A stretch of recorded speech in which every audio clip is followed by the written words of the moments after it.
Emmett Johnson replacement might not be who you think it is. Nebraska does not need one player to replace Emmett Johnson. In fact, I know that sounds backwards. We'll get to that in a second. I know that sounds backwards when you lose a back who handled more than 250 carries, caught 46 passes, and became the heartbeat of your offense. The obvious question is, who's the next guy up? But I think that is the wrong question. And on this episode of the Big Ten Huddle presented by FanDuel, I'm going to tell you why I think that is. You see, the more you look at this Nebraska running back room, the more it looks like the plan may not be to find another Emmett Johnson at all. The plan may be to replace him with three different players doing three different jobs, which is not totally crazy in the world of college football and NFL football today. And if that is what Nebraska truly is building, it could completely change what this offense looks like overall. Here's the first thing we have to understand. Emmett Johnson was not just Nebraska's leading running back. He was an absolute security blanket. He could take early down carries, stay on the field on third down, catch the football, handle the check downs, make defenders miss in space, and Nebraska did not have to tell the defense what was coming based on which back was standing next to the quarterback. When one back can do everything, the offense stays flexible. When you lose that guy, you do not just lose yards, you lose answers. So I'm not interested in who gets, Johnson's carries and who's his one for one alike. I don't think he has a one for one alike. I think he's too good for that. I want to know who gets Johnson's situations. Let's start with Tiki Hayes. All right, Hayes is fascinating because of the timing here. Nebraska did not add him at the beginning of the offseason. He was added later on. And when a staff adds a running back late in the room, that already has bodies. I start paying attention to that. That does not mean Hayes, was promised anything or anything like that, but it does tell you Nebraska believed another option could make the room better. The easiest role to imagine for Hayes is the physical one, right? If Nebraska wants somebody to take the boring carries, 1st and 10, the inside zones, the downhill runs, 4 yards, when everybody knows you're running it, Hayes has a profile that makes that happen and makes sense. Somebody who still has to take the punishment, Johnson took and carry it when Nebraska simply needs to stay on schedule. And that is why Hayes could lead this team in carries without actually becoming the true one for one kind of comparison of Emmett Johnson. Those are two different things. Now, here is where this gets interesting. If Hayes takes a big portion of the rushing workload, Isaiah Mosey, I believe is how you pronounce it. I'm sorry if I'm pronouncing that wrong, but Mosey may have a chance to replace the part of Johnson's game that is harder to duplicate. The receiving, Johnson caught 46 passes last season. For a running back, that is a major part of this offense. It means the quarterback always has an answer underneath. A linebacker has to respect the back releasing into space. A blitz became more dangerous because the ball can immediately go behind it. A broken play can turn into 6 yards instead of a sack. That part of Johnson's game cannot simply disappear, and Mosey is the guy who makes me wonder if Nebraska already has an answer there. Mosey's background includes playing receiver, so instead of asking whether he can become a traditional 20 carry running back, you flip that question. What if Nebraska doesn't need him to do that, right? What if his job is to become the matchup back? You put him in for motion, you motion him out, put him in the slot, run angle routes, get him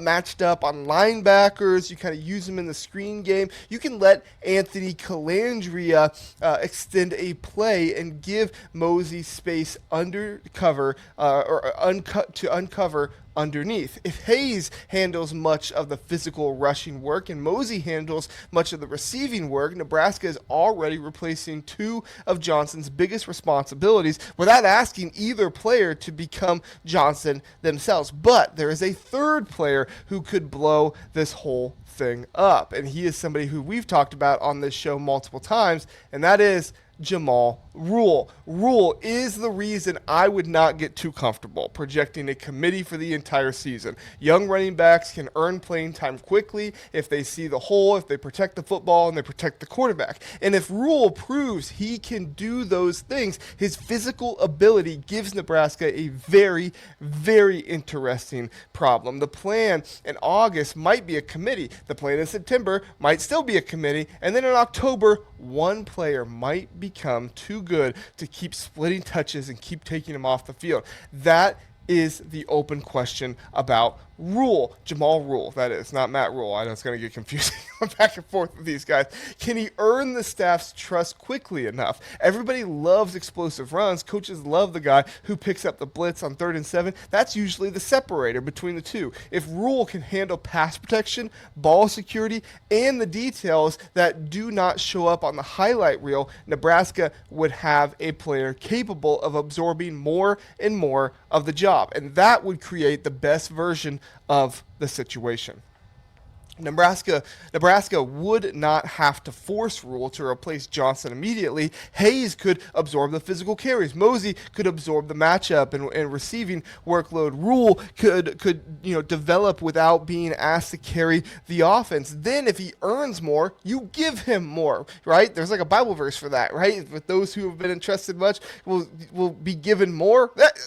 Same thing in football, right? So give him more. That is how you turn a scary offseason into an opportunity. You stop trying to copy the old offense and you build the next one. And that brings us to Anthony Calandria, because he might be the part of this conversation people are overlooking. Nebraska is replacing Emmett Johnson at the same time it is changing quarterbacks. And that totally matters. You wish you still had, the quarterback with some experience next to the young running back and things like that. You get that. If you replace Johnson but kept the exact same quarterback skill, I would be much more confident in this team and much less concerned about reproducing every one of those rushing yards at running back. But Calandria changes the math. He does have experience, just not at Nebraska, but he can run, he can extend plays, he can turn dead protection into positive yardage, and even when he does not carry the football, the defense has to account for him. An edge rusher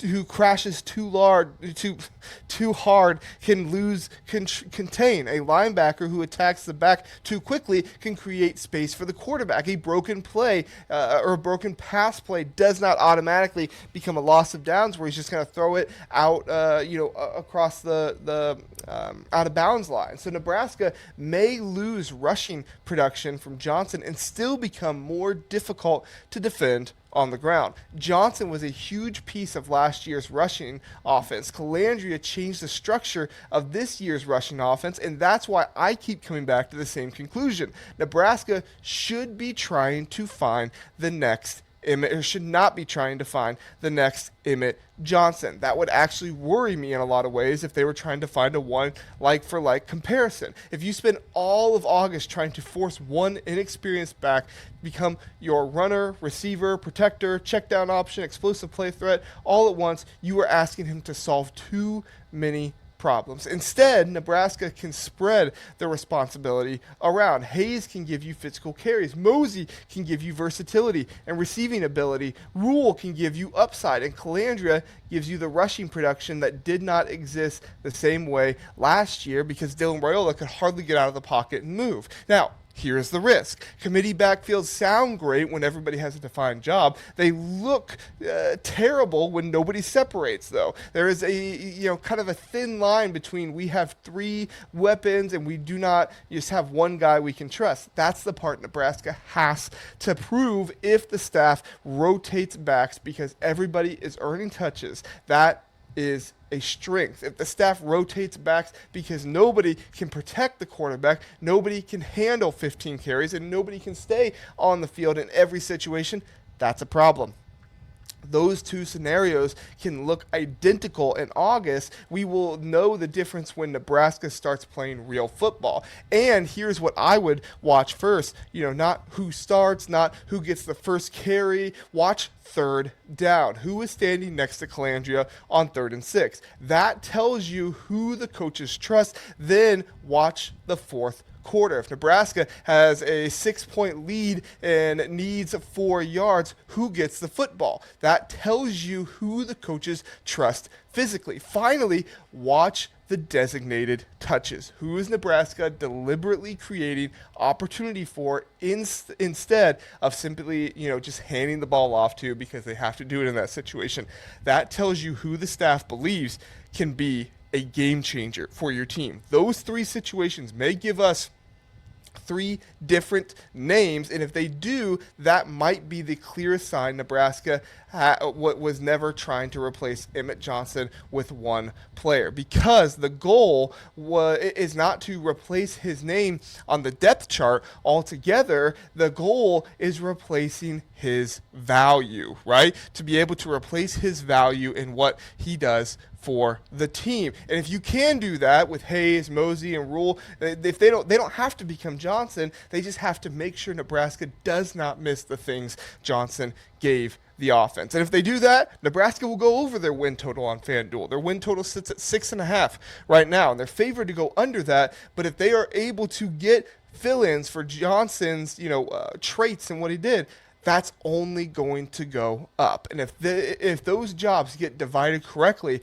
there is even a scenario where this backfield becomes harder to prepare for. 1 week, the physical runner hurts you. The next week, the receiver back comes out of the backfield, hits you with a matchup, and takes it the distance. Then the freshman starts taking over more touches, and all of it happens next to the quarterback. The defense also has to respect as a runner. That's why I think the question, who replaces Emmett Johnson, is just too simple. The better question is whether Nebraska can replace one star with an entire system. And if the answer is yes, losing Emmett Johnson might change the offense without breaking it. If you had to pick one back today, though, who do you think ends the season with the most carries? Is it Tiki Hayes? Is it Isaiah Mosey? Is it Jamal Rule or somebody else? Let me know what you think down in the comments. And before you get out of here, please do like, subscribe for more Big Ten football and basketball analysis, and drop your picks for my question in the comments. Who do you think is going to have the most carries this season? Would love to hear from you. Thanks so much for listening and watching. Have a good one, and we'll see you next time.